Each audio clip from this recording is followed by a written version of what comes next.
Je raconte une histoire d'un faux meurtre aussi, cette fois-ci avec une tondeuse à gazon. Dans le livre. Ah, c'est Il y a génial. vraiment des histoires assez incroyables. C'est-à-dire que t'es encore monté d'un cran, je trouve, par rapport au premier.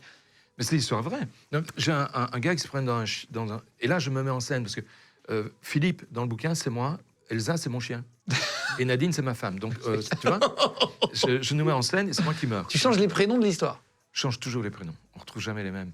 Et là, j'arrive, il y a un type qui est mort dans un chemin, c'est un chemin encaissé. D'un côté, tu as une pelouse, avec un type qui tombe sa pelouse, elle est nickel, sa pelouse. Et de l'autre côté, tu as un petit bois qui monte, qui est montant. Et le gars est dans le chemin, il prend son kleps, son clébard. Et à un moment donné, il meurt. Et quand j'arrive, je vois une plaie d'égorgement qui va de là à là, mais et qui est pas propre. C'est d'habitude quand on égorge, enfin d'habitude, t'as pas l'habitude, mais quand on égorge quelqu'un, tu prends le couteau et t'as une plaie qui est bien nette. Là, la plaie, elle était assez large, elle était déchirée. C'est pas une plaie comme j'ai l'habitude de voir. Donc c'est une plaie qui m'interpelle.